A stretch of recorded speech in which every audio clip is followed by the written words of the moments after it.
everyone, I'm Kevin, otherwise known as Forum BX257, your friendly neighborhood 1980s G.I. Joe reviewer, and today I'll be taking a look at the Airborne Assault Parachute Pack, better known as the 1988 Target Exclusive Hit and Run. Now, this isn't going to be my normal review format because I've already taken a look at the basic 1988 Hit and Run retail figure.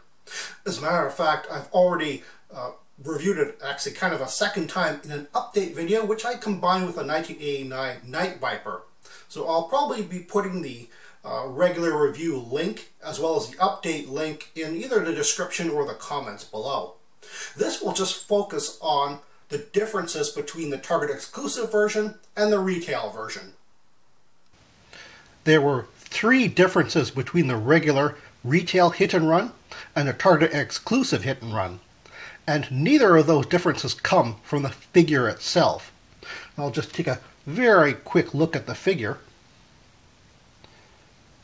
The figure is, of course, marked the same way on both figures, and they came with the same accessories. I won't go into detail because that's what the review is for, but just a quick little look-see. We have the duffel bag. The duffel bag has a crank handle, a spot for his green knife,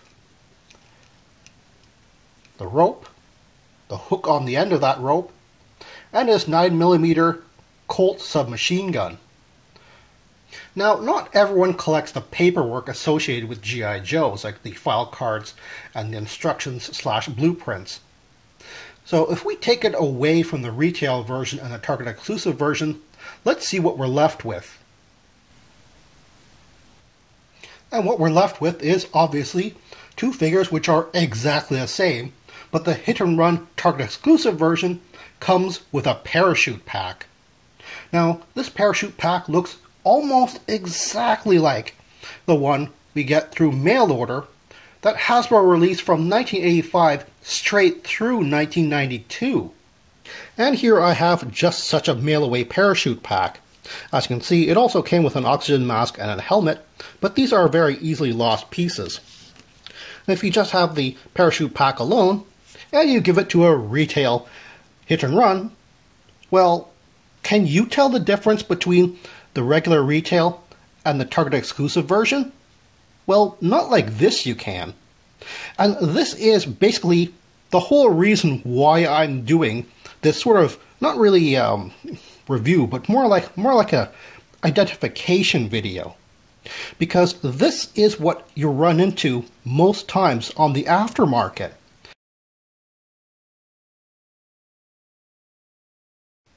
Now, on the back of the packaging, on the very bottom, in small print, you can see the parachute pack was made in China. Now, you're probably thinking, well, you know, things that are marked Hong Kong, they're made in China as well. Well, no, they aren't. As you can see here, the instructions blueprints were printed in Hong Kong. Hong Kong, back in 1988, was a crown colony of Britain, right? China is its own country. These two only merged in 1997, something that a lot of people just tend to forget because once 1997 rolled around, everything that used to be marked Hong Kong was just now marked China. So, okay, the parachute pack is made in China.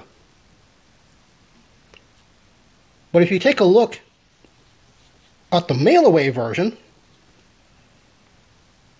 the mail-away version does indeed say made in Hong Kong. And as you can see, I have one that's still sealed in its package, and even the bag says made in Hong Kong, even though I think that this was released in 1986 actually. Now let's take a look at the Target exclusive version. That doesn't say made in Hong Kong. It really does say made in China. That right there is the biggest difference, and pretty much the only difference. Basically, a Target exclusive version of the parachute pack will say made in China and not made in Hong Kong.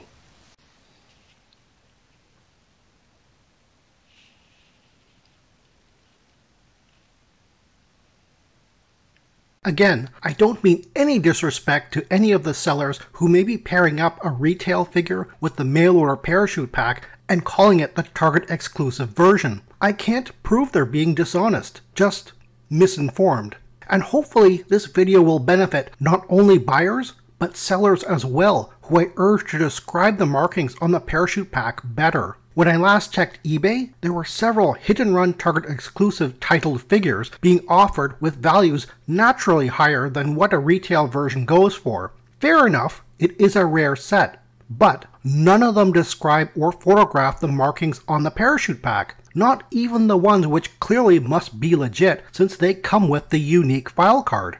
This is a bit frustrating for me personally because I can see more and more hit and runs being sloppily modified into Target exclusive versions to the depletion of the cheaper retail version. When people who normally collect the 1982 to 1986 toys ask me if there are any cool must-have figures from the late 80s to early 90s, hit and run is at the top of the list. But lately my advice has come with a caveat: if you can find him cheap.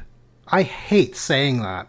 Hopefully, sellers with mismatched figures will understand that selling multiple retail hit and runs at a reasonable price is better than waiting months and months in the off chance a misinformed buyer will make a single expensive purchase and not get mad at you when they show it off on G.I. Joe forums to the amusement of experienced collectors.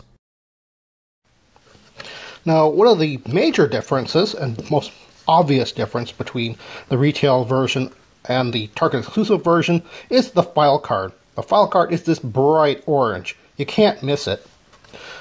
And most of the figures released in 1988 had this gray file card, with the exception of Tiger Force figures and of course the Muskrat vs. Voltar Ultimate Enemies 2-pack. However, you'll notice that the text on the Target exclusive version is exactly the same as the one on the retail version. Even the text alignment is exactly the same. Like where the sentence actually ends is exactly where the sentence ends on the other one. And last but not least is the instructions and blueprints for the Target exclusive hit and run parachute pack. Now this is completely unique to the Target exclusive run. There's absolutely nothing like this ever reissued anywhere else. And as you can see, on the very bottom in the fine print, you can see the 6698, which is the item number for the packaging for the hit and run version. Some very interesting things about this is that this is actually the smallest version of the parachute pack instructions. There's a few more, actually. Another very interesting thing is the picture that they use here. They've actually modified this, as the original version actually uses ripcord. Here they have, I don't know who that's supposed to be. Repeater, maybe? He was another 1988 figure. So I guess maybe Repeater was originally supposed to be the figure they were going to use and just switch it to the hit and run, maybe? Now, please do not ask me for scans of this or dimensions or anything like that. As I stated before, there's some kind of fishy stuff going on with the hit and run thing, and I'd rather not contribute to that, no matter how innocently. I mean, one of the whole reasons why I'm doing this type of video is that so you can identify this sort of thing on the aftermarket, which is exactly where I found it. I found this thing fairly cheap on the aftermarket because, well, to be honest, a lot of people just didn't know what this was or what it was for. They just thought it was a regular mail-away thing, and it's like, no, it isn't. It doesn't have the regular mail-away item number, which is like a 6 or 8 digit thing on the bottom here. It would be. There are some other differences which I'll take a look at later on. Here is the regular mail-away parachute pack instruction sheet. And again, this is how it was issued from 1985 straight through 1992. So this thing is huge. It's a huge piece of paper. Very, very large. Now as you can see, the example that they use is ripcord here. And here's what I'm talking about. It's like a 6-digit number down here, which is usually what they had for like mail-away stuff rather than 4 digits. On the back is something which, I mean, both of them look very much alike. And if, of course, you didn't see how, the scale of this thing is very small, you would think that these two are very much alike, but they're not. Because the hit and run version does not have the helmet or the gas mask or air mask, oxygen mask thing as part of the blueprints. But these ones always do. As a matter of fact, the other thing that you'll notice is that the harness is all the way up here, whereas the harness is actually below the parachute diagram.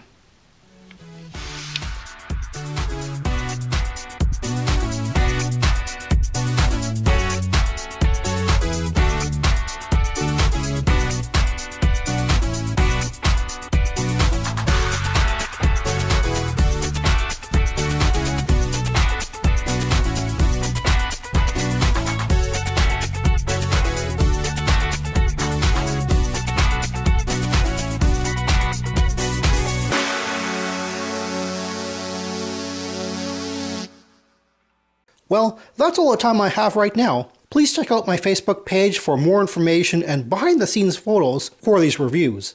Thank you for watching this video, and stay tuned for next time to see another 1980s G.I. Joe toy review. See you then!